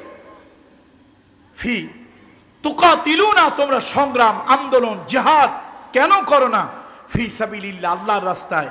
ওয়াল মুস্তাদআফিনা মিনার রিজালি ওয়ান নিসা, আর ওই সকল নির্যাতিত নারী শিশু এবং ওই সকল মানুষের উপরে, ওয়াল উইলদান আল্লাযীনা ইয়াকুলুনা, যারা বলতেছে রব্বানা, হে আমাদের প্রভু, আখরিজনা, আমাদেরকে বের করুন, মিন হাযিহিল ক্বরিয়াতিজ যালিম আহলুহা, এই জনপদের জালিম অধিবাসী থেকে আল্লাহ আমাদেরকে বের করেন। যেই জনপদের হত্যাকর্তারা জালিম, যারা কথায় কথায় নির্যাতন করে, যারা কথায় কথায় গুম করে, যারা কথায় কথায় খুন করে, যারা কথায় কথায় ক্ষেপণাস্ত্র ছুড়ে মারে, যারা নারী শিশুদেরকে রক্তাক্ত করে, যারা অন্যায়ভাবে মানুষদের উপরে নির্যাতনের স্টিম রোলার চালিয়ে দেয়, সেই নির্যাতিত মানুষগুলি চিৎকার করে কাঁদতেছে। তাদের চিৎকারের আওয়াজ আকাশে বাতাসে প্রতিধ্বনিত হচ্ছে। ওয়ামা লাকুম, তোমাদের কি হলো? কেন তোমরা তাদের নির্যাতিত মানুষগুলোর পক্ষে কেন তোমরা আন্দোলন করছো না, সংগ্রাম করছো না? তোমাদের কি হলো? ভাইরা, দুঃখের কথা বলতে হয়, কষ্টের কথা বলতে হয়। আজকে আমরা আমার স্বার্থে, আমি বড় একটা মসজিদের খতিব, আমি চিন্তা করি হক কথা যদি বলি ওই মসজিদের খতিবগিরি আমার সরে যাবে। আমি বড় একটা খানকার পীর, হাদিয়া তো বা ভালোই পাই, ভালো মানুষের কাছ থেকে যেরকম পাই, চোরটা ডাকাতদের কাছ থেকেও, ব্যাংক ডাকাত, এই বড় বড় হাদিয়া যারা দেয় ওগুলোর ম্যাক্সিমাম ব্যাংক ডাকাত। কথা ঠিক কিনা বলেন? ম্যাক্সিমাম ব্যাংক ডাকাত, প্রজেক্ট ডাকাত। এই ডাকাতগুলি আমার খানকায় আসবে না, বড় বড় মোটা দাগের হাদিয়া দেবে না। এই জন্য বাংলাদেশের অনেক পীর সাহেবেরা তারা চুপ করে বসে থাকে, একটা অন্যায়ের বিরুদ্ধে তারা কথা বলে না। সুবহানাল্লাহর ফজিলতের কথা ঠিকই বলে, আলহামদুলিল্লাহর ফজিলতের কথা ঠিকই বলে, কদু খাওয়ার ফজিলতের কথা ঠিকই বলে, জিলাপি খাওয়ার ফজিলতের কথা ঠিকই বলে, কাইলুলা করার ফজিলতের কথা ঠিকই বলে, কিন্তু অন্যায় অসত্যের জালিম জুলমের বিরুদ্ধে এরা কথা বলে না। কেন বলে না? ওরা ভয় পায় ওদের ইমামতি ছুটে যাবে, ওদের পীরগিরি ছুটে যাবে, কমে যাবে, মুরিদ ছুটে যাবে, ওদের খানকায় গরু ছাগল উট দুম্বা আসা বন্ধ হয়ে যাবে, ওদেরকে মোটা অঙ্কের হাদিয়া লোকেরা আর দেবে না, তাদের মাদ্রাসাগুলি চলবে না, তাদের মসজিদগুলি বন্ধ হয়ে যাবে। ভাই, মসজিদ টাইলসের কোনো দরকার নাই, মসজিদ টাইলসের কোনো দরকার নাই। আমার হাবিবে কিবরিয়ার মসজিদ, আমার রহমতুল্লিল আলমিনের মসজিদ, সেই মসজিদ ছিল মাটির দেওয়াল, আর ছিল খেজুর গাছের খুঁটি, উপরে ছিল খেজুরের ডালের উপরে মাটির প্রলেপ। সেই মসজিদ ছিল পৃথিবীর শ্রেষ্ঠ মসজিদ। কিন্তু আজকে আমার মসজিদে টাইলস, অধিকাংশ, আল্লাহ মাফ করুন, দুই একটা মসজিদ ছাড়া অধিকাংশ মসজিদে টাইলস লাগাইছে, এসি লাগাইছে, কাদের টাকায়? কাদের টাকায়? হিসাব করে দেখেন, ম্যাক্সিমাম হলো ব্যাংক লুটেরা। গরিবের প্রজেক্ট লুটছে, গরিবের টাকা লুটছে, সম্পদ লুটেছে। এই লুটেরাদের টাকা দিয়ে মসজিদ হয়েছে, মসজিদের এয়ার কন্ডিশন হয়েছে, মসজিদের অট্টালিকা হয়েছে, মাদ্রাসাগুলো চলতেছে। হক কথা আমরা বলবো কেমনে? আমাদের বক্তাদের হাত দিয়েও চোর ডাকাতের পয়সা ছাড়া চলে না। কথা ঠিক কিনা বলেন? সুতরাং কথা আমরা হক কথা বলবো কেমনে? আমি তো চিন্তা করি, আমি যদি হক কথা বলতে যাই, 70,000, 1 লাখ টাকা, 80,000 টাকার কন্ট্রাক্ট তো চলবে না। আপনারা ভালো মানুষগুলি 10 টাকা 20 টাকা দেন, বড় অঙ্কের টাকা যারা দেয় 2-4 জন ভালো মানুষ অবশ্যই আছে। আর ইল্লা মাশাল্লাহ অধিকাংশই ডাকাতগুলোর টাকা। কথা ঠিক কিনা বলেন? সুতরাং আজকে হকের পক্ষে কথা আজকে আসে না, হকের পক্ষে আজকে জবান আমরা খুলি না। নবীজি বলেছেন, আস-সাকিতু আনিল হক কাশাইতানুন আখরাজ, যারা হকের পক্ষে কথা বলে না, যারা অন্যায় অসত্যের বিরুদ্ধে কথা বলে না, তারা হলো বোবা শয়তান। যা হোক, আমি আর কথা দীর্ঘায়িত করব না। রমাদানের পরে আমরা সবাই শারীরিকভাবে ক্লান্ত, মানসিকভাবে ক্লান্ত। রমাদানের পরে আমাদের জন্য 6টা নফল রোজা রয়ে গিয়েছে। এই 6টা নফল রোজাও রাখতে হবে। যদি আমরা রাখি, আল্লাহ তাআলা পুরো বছর রোজা রাখার ফজিলাত, রোজা রাখার সোয়াব আল্লাহ তাআলা আমাদের আমলনামায় দিয়ে দেবে। কথা লম্বা দরকার নাই। যেই সাবজেক্ট যুগে যুগে দেশে দেশে মুসলমান নির্যাতিত হয়েছে, রাসূলুল্লাহ সাল্লাল্লাহু আলাইহি ওয়াসাল্লামের পর থেকে, রাসূলুল্লাহ সাল্লাল্লাহু আলাইহি ওয়াসাল্লামের পর থেকে আমাদের মুসলমানদের ইতিহাস বড় কঠিন ইতিহাস। আমি দুঃখ লাগে, গত কিছুদিন আগে আমাদের কিছু ভাইরা, আমাদের পক্ষের ভাই, আমাদের বিপক্ষের ভাই, আমাদের স্বজাতি ভাই, আমাদের অন্য জাতি ভাই, সব আমরা কিছুদিন আগে একটা গন্ডগোল আমরা করেছি। এখন ইদানিং মাশাআল্লাহ যত গন্ডগোল সব ফেসবুকে, সোশ্যাল মিডিয়ায়, ইউটিউবে দেখা যায়। কথা ঠিক কিনা? আর কাফের বেদিনেরা আর ইসলাম বিদ্বেষী নাস্তিকেরা এগুলোকে হাতিয়ার হিসাবে আমাদের বিরুদ্ধে ব্যবহার করে। দুর্ভাগ্য, মুসলমানদের এই মারামারির ইতিহাস, সিফফিনের যুদ্ধে 10,000-এর মতো জালিল কদরের সাহাবী শাহাদাত বরণ করেছে। আমি অনেক ইতিহাস ঘাটতে চাই না। মেয়ারে হক নিয়ে আল্লামা সৈয়দ আবুল আলা মওদুদী রহমতুল্লাহ আলাইহি তিনি ভুল করেছেন, সাহাবীদেরকে নিয়ে তিনি সমালোচনা করেছেন। এইটা নিয়ে বা শুরু হলো গন্ডগোল, শুরু হলো পক্ষে বলা, শুরু হলো বিপক্ষে বলা। আমি দুঃখ করে একটি বক্তৃতা আমি বলেছিলাম, ভাই পক্ষে বিপক্ষে কোনোটাই বলা দরকার নাই। মুসলমানদের কিছু ইতিহাস আছে বড় করুণ ইতিহাস, মুসলমানদের কিছু ইতিহাস আছে বড় কঠোর ইতিহাস। এই ইতিহাসকে ঘাটাঘাটি করতে যাওয়া আমাদের ঠিক নয়। সব যুগেই মুসলমানের হাতে কিছু মুসলমান নির্যাতিত হয়েছে, বিজাতি বিধর্মীদের হাতে কিছু মুসলমানেরা নির্যাতিত হয়েছে।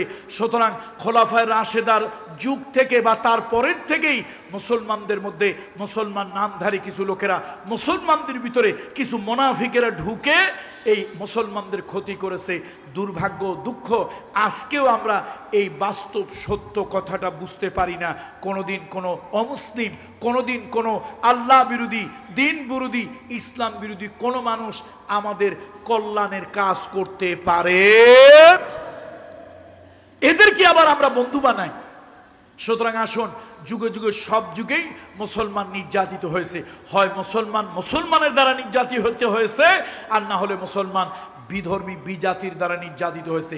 এই যে ব্রিটিশরা ভারতীয় উপমহাদেশে এসে, আপনারা ইতিহাস জানেন না, এই ব্রিটিশ খেদা আন্দোলন হয়েছে ভারতে, মুসলমানেরা ভূমিকা নিয়েছে। এই ব্রিটিশেরা, এই ইংরেজেরা হাজার হাজার আলেমদেরকে হত্যা করে তাদেরকে কি করেছে? গাছের ডালে ঝুলিয়ে রেখেছে, তাদের লাশ শৃগালে খেয়েছে, শকুনে খেয়েছে। শুধু তাই নয়, আল্লাহর একজন মহান ওলি, আল্লাহর একজন মহান বান্দা, তিনি হলেন মুজাদ্দিদ আলফে সানি রহমতুল্লাহ আলাইহি, যাকে আমরা বলি নূরে শেরহিন্দ। কি বলি বলেন তো? নূরে শেরহিন্দ বলি। সেই মুজাদ্দিদ আলফে সানি রহমতুল্লাহ আলাইহি, তাকেও যিনি নির্যাতন করেছে, কে করেছিল? আকবর। মোগল সম্রাটদের সেই আকবর তাকে জেলের ভিতরে ঢুকিয়ে দিয়েছিল। আল্লাহর ওলি মুজাদ্দেদে আলফে সানি ভয় পায়নি। আল্লাহর ওলিরা কখনো ভয় পায় না। সুতরাং মুসলমানদের নির্যাতনের ইতিহাস হয় মুসলমানের দ্বারা অথবা অমুসলিম কাফের বেদিনের দ্বারা। মুসলমানের নির্যাতনের ইতিহাস, মুসলমানদেরকে ফাঁসি দেওয়ার ইতিহাস, মুসলমানদেরকে জেলে নেওয়ার ইতিহাস, মুসলমানদেরকে জবা করার ইতিহাস, মুসলমানদের রক্ত নিয়ে বেদিনেরা হোলি খেলার ইতিহাস বড় লম্বা ইতিহাস। অল্প সময়ের মধ্যে সেগুলো বলে শেষ করা যাবে না। আর এই ইতিহাস বড় করুণ ইতিহাস।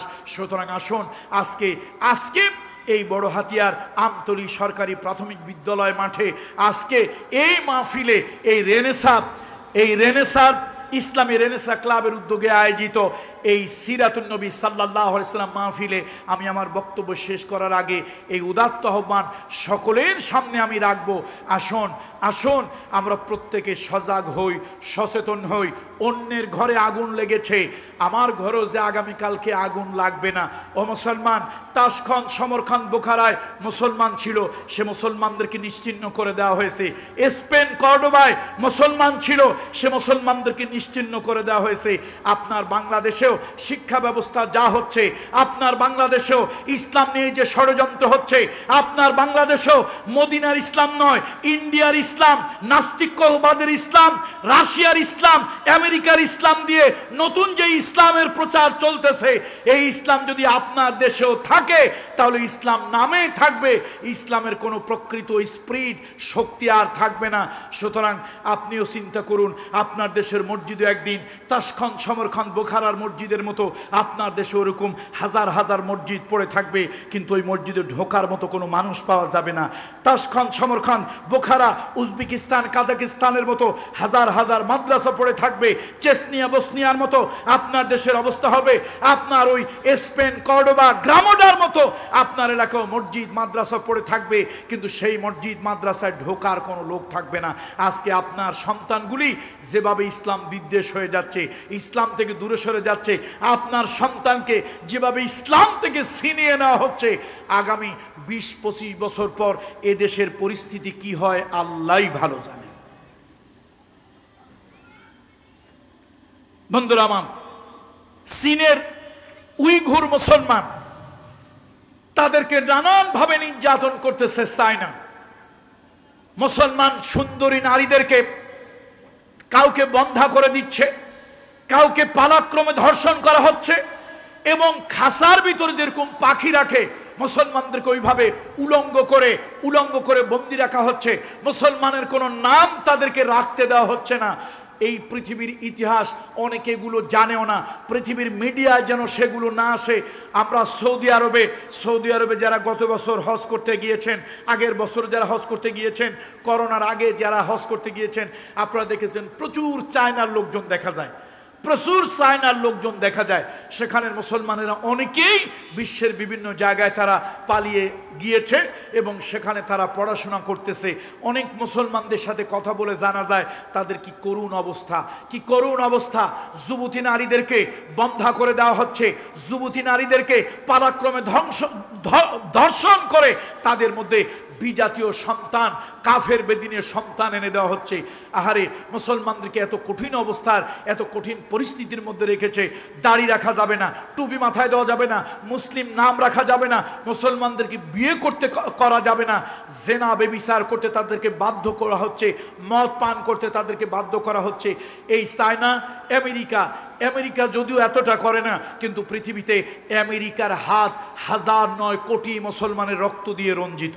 আপনি দেখেন ইরাকের মুসলমানদেরকে আব্দুল কাদের জিলানী রহমতুল্লাহ আলাইহি, আমাদের দলমত নির্বিশেষে আল্লাহর এই ওলিকে আমরা শ্রদ্ধা করি, ইরাকের এমন কোনো জায়গা নাই এই জালিম আমেরিকা বোমা বর্ষণ করে নাই। তারা বলেছে ইরাকে সাদ্দাম হোসাইন জীবাণু বোমা রেখেছে, রাসায়নিক বোমা রেখেছে। পরে তারা বলল উই আর সরি, আমরা দুঃখিত, না এরকম কোনো বোমা ঠোমা পাওয়া যায় নাই। বলেন ওদেরকে জুতা দিয়ে পিটাইলে ওই দুঃখ সারে? কথা কন, এদিকে জুতা দিয়ে পিটাইলে দুঃখ সারে? হাজার হাজার মুসলমানদেরকে হত্যা করেছো, হাজার হাজার আউলিয়াদের কবরের উপরে বোমা মেরেছো, হাজার হাজার মানুষকে তোমরা হত্যা করেছো। এই সাদ্দাম হোসাইনকে ঈদের দিনে তোমরা ফাঁসি দিয়েছো। সুতরাং ও মুসলমান, তোমার ঘরের চতুর্পাশে চোর ঘুরতেছে, আগামী দিন তোমার পরিস্থিতিও খারাপ হতে পারে। একটু সজাগ হও, একটু সজাগ হও, একটু সচেতন হও। ভারতের অবস্থা মুসলমানদেরকে, আমি তো বলি নরেন্দ্র মোদী সে একটা মানুষ না, ইতর জানোয়ার পশু যতটা, তার থেকে অন্তত 1000 গুণ নিকৃষ্ট একটা মানবরূপী পশুর নাম হলো নরেন্দ্র মোদী। ভালো করে শোনেন, গভর্নমেন্টের গোয়েন্দা বাহিনী যদি থাকেন, আপনারা মামুনুল হক সহ অনেক আলেমদেরকে আপনারা মিথ্যা অজুহাত দিয়ে কারাগারের ভিতরে আপনারা বন্দী করেছেন। আমরা কোনো দেশদ্রোহী নই, আমরা কারো ষড়যন্ত্র করি না। ক্ষমতা পাওয়ার জন্য আপনারা দেশ বিক্রি করেন, আপনারা বলেন অমুক দেশকে আমরা যা দিয়েছি তা কোনোদিন ভুলতে পারবে না। আপনারা ক্ষমতার শেয়ার ধরে রাখার জন্য দেশ বিক্রি করেন, স্বার্থ বিক্রি করেন, হাজার হাজার কোটি টাকা লেপাট হয়, পাচার হয়, এগুলোর কোনো রহস্য উদ্ঘাটন হয় না। এদেশের 2টা সেক্টরে হিন্দু ছাড়া, আমি হিন্দু বিদ্বেষী নই, আল্লাহর কসম আমি কোনো অমুসলিমদেরকে বিদ্বেষ ভাব পোষণ করি না এবং তাদের বিরুদ্ধে কোনো ষড়যন্ত্র আমি করি না। আমার নবী মুহাম্মদ রাসূলুল্লাহ সাল্লাল্লাহু আলাইহি ওয়াসাল্লাম আমাকে এই আদর্শ শিক্ষা দেয়নি। আমার অন্য একটা জাতি, অন্য একটা ধর্মের মানুষ আমার কাছে নিরাপদ থাকবে। আল মুসলিমু মান সালিমান নাস মিন লিসানিহি ওয়া ইয়াদিহি। বিশ্বনবী বলেছেন মুসলমান তো সে যার জিহ্বার হাত থেকে অমুসলিম নিরাপদ থাকে। আমার একজন হিন্দু ভাই আমার বাড়ির পাশে থাকবে, আমার একজন হিন্দু ভাই আমার দোকানের পাশে থাকবে, আমার একজন বৌদ্ধ খ্রিস্টান আমার ঘরের পাশে থাকবে, আমার চেয়ারের পাশে থাকবে। আমি কখনো কুদৃষ্টিতে, ধ্বংসের নিয়তে আমি তাকে হত্যা করার জন্য, উৎখাত করার জন্য কখনো কুদৃষ্টিতে তাকাবো না। ও মুসলমান, এই বাংলাদেশে রোজার পূজা 1 বছর একসাথে হয়েছে কিনা বলেন? আমরা মুসলমানেরা বলেছি হিন্দুদের পূজার দ্বারা আমাদের কিছুটা রোজার তারাবির খতমের ক্ষতি হচ্ছে, তারপর আমরা কোনো অমুসলিম ভাইদের পূজা মণ্ডপে আক্রমণ করতে বলি নাই, কোনো অমুসলিম ভাইদের উপর আঘাত করি নাই। এই যে আপনার রামুতে বৌদ্ধ বিহারে আক্রমণ হয়েছে, যত জায়গায় হিন্দুদের উপরে, বৌদ্ধদের উপরে, খ্রিস্টানদের উপরে আঘাত হয়েছে, কোনো নামাজি, রোজাদার, আলেম পাওয়া যায় নাই, এগুলো বিশেষ দলীয় কর্মী পাওয়া গিয়েছে। তার মানে তারা আগুন লাগাইয়া আলু পোড়া দিয়া ওই আলু ভর্তা খাইতে চায়। এগুলো সব আমরা জানি, সব জানি, কিন্তু বলি না তোমাদের নির্যাতনের ভয়ে। আজকে বলবো কালকেই তোমরা গুম করে দেবে, আজকে বলবো পরশুদিনই তোমাদের বাহিনী আমাদেরকে আর কেউ খুঁজে পাবে না। অনেক কথা জানি, কিন্তু তোমাদের নির্যাতনের ভয় বলি না।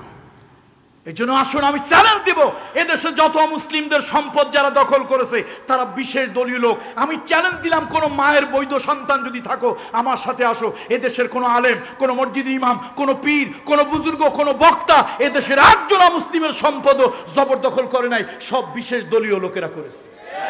যদি মায়ের বৈধ সন্তান হয়ে থাকো আসো আমার সাথে চ্যালেঞ্জ করো। তোমার মা যদি তোমার দুধ খাওয়ায় থাকে, তোমার বাপ যদি তোমার জন্ম দিয়ে থাকে, আসো আমার সাথে চ্যালেঞ্জ করো। তুমি যদি বেজন্মা হও তাহলে আমার সাথে চ্যালেঞ্জ করতে পারবা। আমরা দাগ নম্বর, খতিয়ান নম্বর, নাম সহকারে বলে দিতে পারবো কোন জায়গায় হিন্দুর বাড়ি, হিন্দুর সম্পদ, হিন্দুর তারপর অন্যান্য মুসলিমদের সম্পদ কারা দখল করেছে, ওরা কোন দলীয় লোক। সুতরাং অকাম করো তোমরা, আর সব চাপাই দাও আমাদের আলেম ওলামা দিনপন্থীদের ঘাড়ে। ভালো করে শুনে রাখেন, আমরা দেশদ্রোহী নই। আমরা বাংলাদেশকে আল্লাহর কসম বাংলাদেশকে আমরা ভালোবাসি।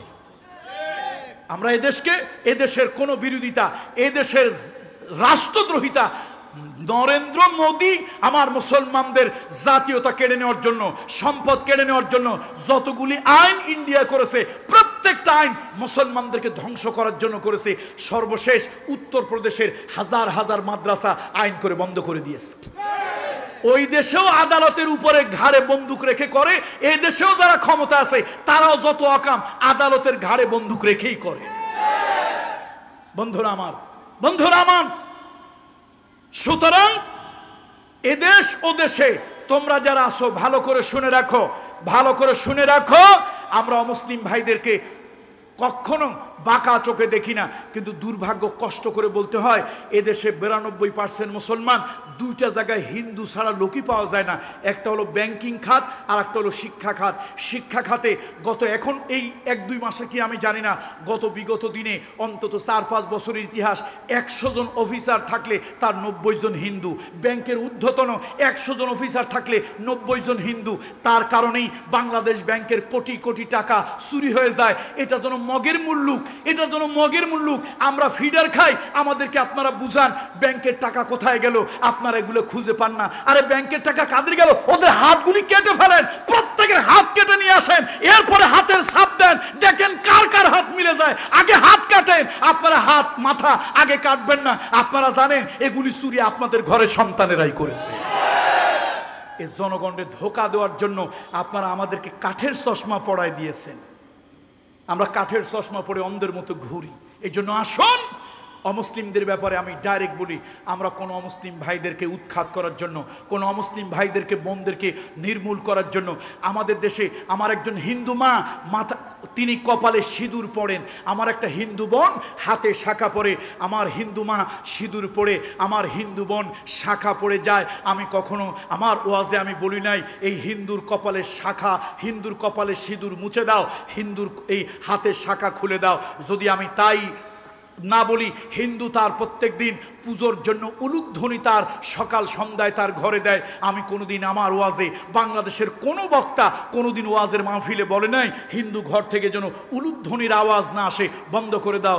অথচ আপনারা আমার সংস্কৃতি, আমার গরুর গোশত খাওয়া যাবে না, বিশ্ববিদ্যালয়, বিভিন্ন বিশ্ববিদ্যালয় গরুর গোশত বন্ধ।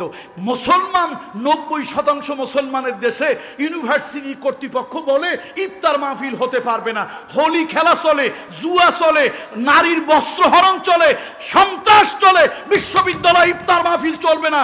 এ কথা কারা বলে? মুসলমানের টাকায়, মুসলমানের জমিতে, মুসলমানের সম্পদে ঢাকা বিশ্ববিদ্যালয় হয়েছে। 5 বার করে মিটিং হয়েছিল ইন্ডিয়ায়। সে মিটিং এর সভাপতি ছিলেন কবিগুরু রবীন্দ্রনাথ ঠাকুর। তিনি দুঃখ করে, আক্ষেপ করে বলেছিলেন, মূর্খের দেশে আবার কিসের বিশ্ববিদ্যালয়? তারা চান নাই মুসলমান পরিবারের, নবাব পরিবারের জমির উপরে, নবাব পরিবারের টাকার উপরে, নবাব পরিবারের কলিজার উপরে ঢাকা বিশ্ববিদ্যালয় তৈরি হয়েছে। সেই বিশ্ববিদ্যালয় ইকরা বিইসমি রাব্বিকাল্লাযী খলাক আয়াত রাখা যাবে না, সেই বিশ্ববিদ্যালয় ইফতার চলবে না। এই নির্দেশটা দিল কে? ওরে পায়ের নিচে পাড়ায় ধরে বাম হাতের জিহ্বা টেনে ছিঁড়ে ফেলে দিতে চায়। তোর দেশ এই দেশ নয়, তোর দেশ এই দেশ নয়। তুই বেজন্মা জারস, তোর দেশ আর এক দেশে তোর জন্ম। মুসলমানের দেশে থাকবে, ইফতার মাহফিল হতে পারবে না, হোলি খেলা চলবে, যুবতী ছেলে যুবতী মেয়ের গায়ের মধ্যে রং দিবে, পানি দেবে, তার যৌবনের অঙ্গ প্রত্যঙ্গ দেখা যাবে 1000 কোটি মানুষের সামনে, ওইটা চলবে। অথচ ইফতার মাহফিল চলবে না। ঢাকা বিশ্ববিদ্যালয়ে অ্যারাবিক ডিপার্টমেন্ট কোরআন তেলাওয়াতের আয়োজন করেছে, ওইটা চলবে না। নোটিশ পাঠায়, এই হাতটারে ধরে ভেঙে ফেলো। আমরা ঘুমিয়ে থাকার কারণে চোর চতুর্দিক দিয়ে ঘুরতেছে। পীরের মুরিদ, তবলিগের ভাই, আপনার মিলাদি ভাই, কেয়ামি ভাই, সব ভাই একত্রিত হন, একত্রিত হন। কে জামাত, কে হেফাজত, কে তরিকত, কে তবলিগ, এগুলো দেখেন না। এখন হাতে হাত লাগান, এখন হাতে হাত লাগান। দুর্ভাগ্য, বাইতুল মোকাররমের মসজিদের পাশে উত্তর পাশে একদল, দক্ষিণ পাশে একদল, পূর্ব পাশে একদল, পশ্চিম পাশে একদল, 4 দলে মিছিল করে, 4 টুপিওয়ালা 4 দল। দুনিয়ার মুসলিম এক হও।